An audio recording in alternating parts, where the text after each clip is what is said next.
नमस्कार। आज हम आए हुए हैं महासमुंद एसपी सर से मुलाकात करने के लिए। एसपी सर डॉक्टर दिव्यांग पटेल हैं, मैं इनका बहुत स्वागत करता हूँ। Thank you. आईपीएस अपने आप में एक प्रोफेशन, एक ऐसी फील्ड है जहाँ पे व्यक्ति को उम्मीद होती है न्याय की, इनके ऊपर जिम्मेदारी होती है कानून व्यवस्था बनाए रखने की, समाज में सामंजस्य बनाए रखने की। आज हम सर के साथ बैठे हैं। सर से हम जानना चाहेंगे कि कैसे वो इस प्रोफेशन में आए, अब तक की उनकी जो यात्रा रही है इस प्रोफेशन में वो कैसी रही है, कैसे सर इंस्पायर हुए। सबसे पहले मैं सर का स्वागत करता हूँ। और सर, सबसे पहले हम ये जानना चाहेंगे कि आपका पारिवारिक बैकग्राउंड कैसा रहा है, आपकी स्कूलिंग कहाँ से हुई है? बेसिकली मैं गुजरात से बिलोंग करता हूँ, अहमदाबाद से। परिवार में पापा सर्विस में थे, बैंक में थे, और हम लोग परिवार में एक मिडिल क्लास फैमिली से हैं।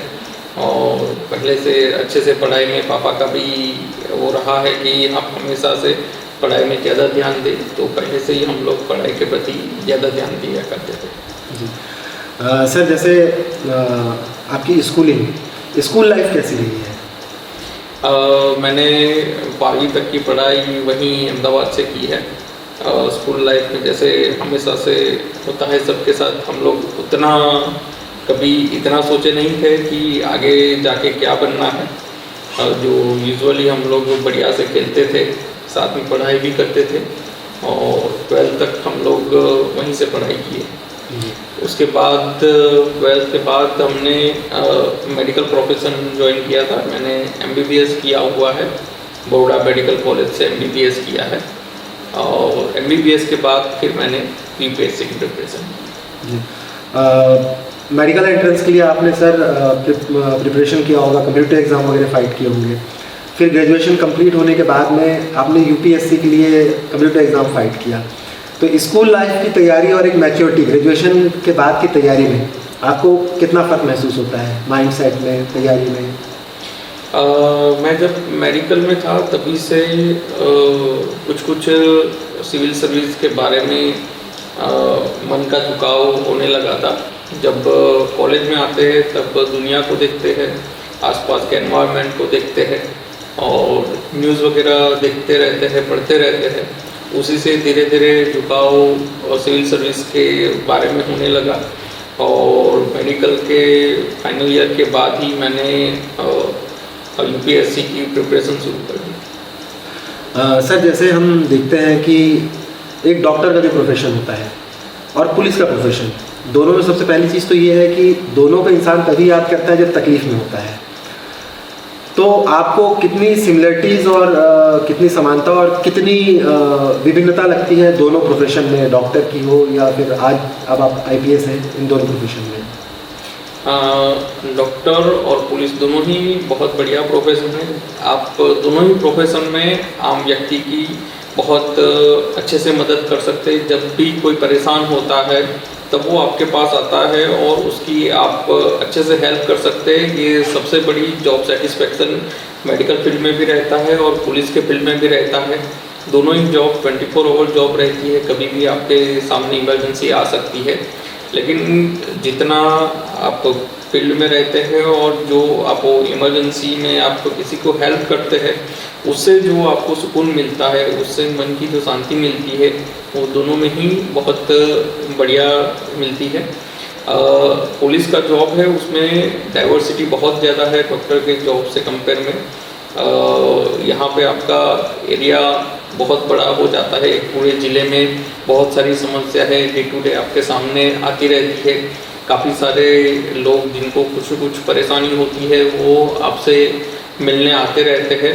आपका जो एरिया है वो काफ़ी बड़ा हो जाता है, आपको हेल्प करने का ऑप्शन से वो काफ़ी बड़ा हो जाता है। आप बहुत बड़े एरिया में बहुत सारे पॉपुलेशन को अपने काम से मदद कर सकते हैं, और ये काफ़ी संतोषपूर्ण है। सर, जैसा एक IPS या आप एक प्रशासनिक सेवा में जब आ जाते हैं, इसके बाद फिर आपको सामंजस्य बिठाना पड़ता है अपने पारिवारिक जीवन में, अपने व्यक्तिगत जीवन में और अपने जो प्रशासनिक जीवन होता है इसमें। किस तरीके से आप लोग ये कर पाते हैं?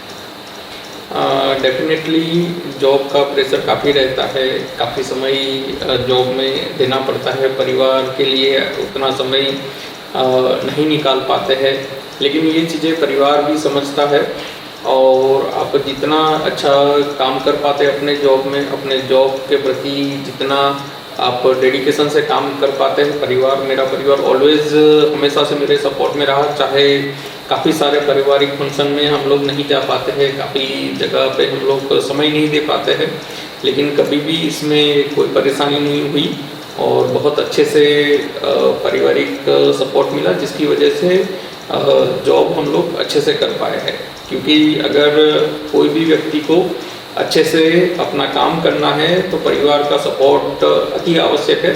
अगर परिवार का सपोर्ट नहीं रहता है तो अच्छे से अपने जॉब में भी डेडिकेशन से काम नहीं कर पाते हैं। सर, जैसे स्कूल लाइफ होती है, कॉलेज लाइफ होती है, उसमें कोई अपने पर्सनल इंटरेस्ट होते हैं जो हमारी हॉबीज़ हम बोल लें। कोई स्पोर्ट्स में अच्छा होता है, म्यूज़िक में, लिटरेचर में। आपकी रुचि किन चीज़ों में थी? स्कूल में स्पोर्ट्स में रुचि रहती थी, वॉलीबॉल और क्रिकेट हम लोग रेगुलर खेला करते थे और दोस्तों के साथ घूमना, ट्रैवलिंग वगैरह भी एक बहुत रुचि टाइप से मेरा रहता था और काफ़ी अच्छे से हम लोग ये हॉबी को एंजॉय किए हैं। जी सर, जैसा आपने बताया स्पोर्ट्स, आपको स्पोर्ट्स की क्या इंपॉर्टेंस लगती है सर? एक जैसे हम अपने दैनिक जीवन में जानना चाहें तो आपको क्या महत्व इसका लगता है? स्पोर्ट्स का हर एक व्यक्ति के जीवन में अपना अलग महत्व रहता है। स्पोर्ट्स से एक तो आपको स्पोर्ट्समैनशिप आती है, आप अपने साथियों के साथ खेलते हैं और जिससे कि आपकी तन की, मन की तंदुरुस्ती बहुत अच्छी रहती है और इसलिए हमें चाहे कितना भी अपना बिजी शेड्यूल हो, हमें कुछ ना कुछ स्पोर्ट्स एक्सरसाइज के लिए समय अवश्य निकालना चाहिए।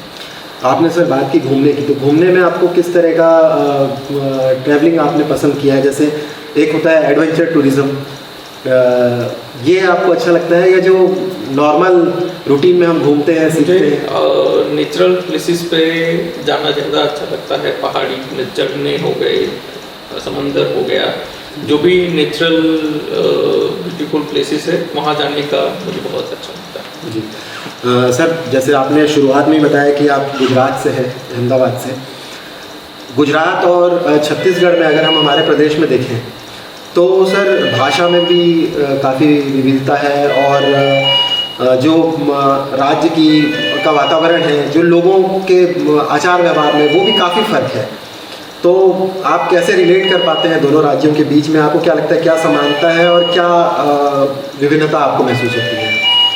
डेफिनेटली हर एक प्रदेश की अपनी अलग पहचान होती है, हर एक प्रदेश की अपनी अलग विशेषताएं होती है। गुजरात की अपनी अलग विशेषता है, पहचान है। छत्तीसगढ़ के बारे में बात करें तो छत्तीसगढ़ का सबसे अच्छा मुझे लगता है यहाँ का फॉरेस्ट एरिया। यहाँ बहुत ज़्यादा फॉरेस्ट एरिया है और काफ़ी सारे अच्छे प्लेसेस है। काफ़ी जैसे बस्तर में बहुत ही ब्यूटीफुल जगह है बस्तर रहने के लिए और घूमने के लिए।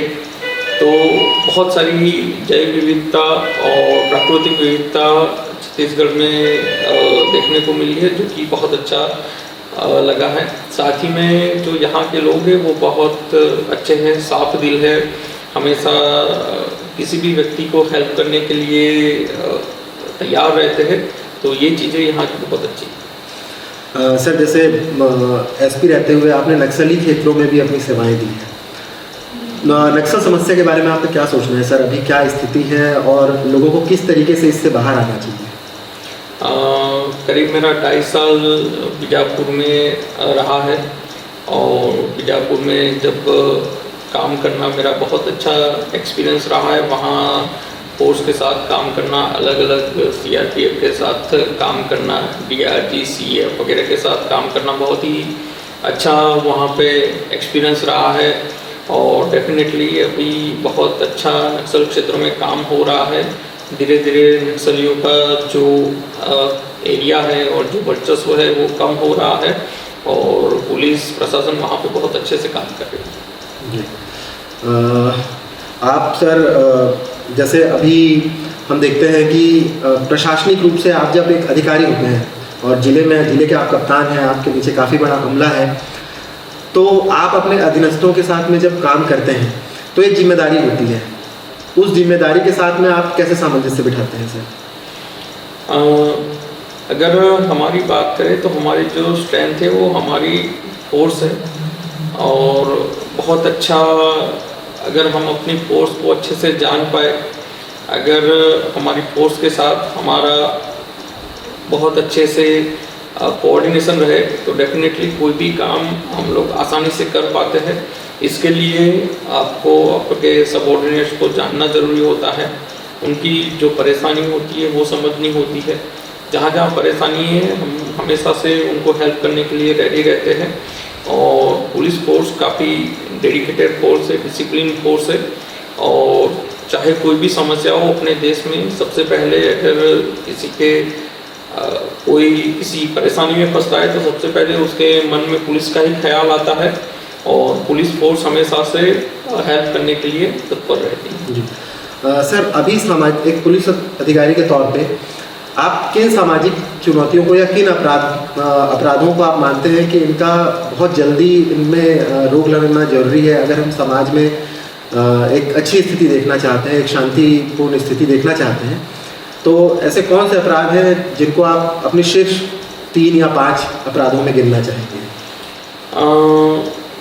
अपराधों की बहुत सारी विविधता रहती है, लेकिन मेरा हमेशा से फोकस रहा है बच्चों के विरुद्ध जो अपराध हो रहे हैं, खास करके पॉक्सो एक्ट के अपराध, और महिलाओं के विरुद्ध जो अपराध हो रहे हैं, ये दोनों अपराधों में हमेशा से मेरा फोकस रहा है कि इसमें जीरो टॉलरेंस की नीति अपनाई जाए। कहीं पे भी ऐसा कोई भी अपराध हो रहा है तो त्वरित आरोपी को गिरफ्तार करते हुए उसको जब तक सज़ा ना मिले तब तक उसका अपराध का फॉलो अप किया जाए। तो बेसिकली ये दोनों अपराध में हमेशा से मेरा फोकस रहा।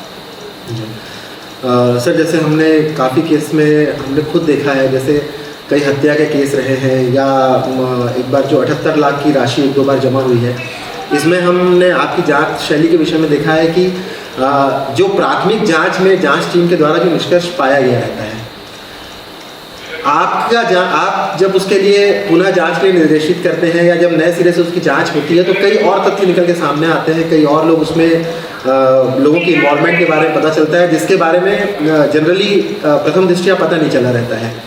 तो क्या हम ये मान सकते हैं कि एक डॉक्टर के रूप में जो सूक्ष्मता से अध्ययन के बारे में आपने पढ़ा है या जाना है, वो कहीं ना कहीं आपके इसमें काम आती है? ज़रूर। जब कभी इस प्रकार से क्राइम सीन रहता है, चाहे मर्डर का क्राइम सीन रहे या इस प्रकार से 307 का क्राइम सीन रहे, इस प्रकार के क्राइम सीन पे एक डॉक्टर का नज़रिया काफ़ी काम आता है। किस प्रकार से वो घटना हुई होगी, किस प्रकार से चोट आई होगी, आरोपी का किस प्रकार से उसका बिहेवियर रहा होगा, तो ये काफ़ी मददरूप रहता है ऐसे अपराधों को सुलझाने में। और हमेशा से अपराध की बारीकियों में क्यों अपराध किया गया, क्या मोटिव रहा, उसके बारे में जानने का प्रयास रहता है, और उसी से काफ़ी मदद मिलती है अपराधियों को पकड़ने में और अपराध सुलझाने में। आज हम आपके पास में आए सर, आपने हमें समय दिया और हमने आपके लगभग सभी पढ़ाई और प्रोफेशनल पहलुओं के बारे में जाना। बहुत अच्छा लगा, आपने समय दिया, उसके लिए धन्यवाद। Thank you sir.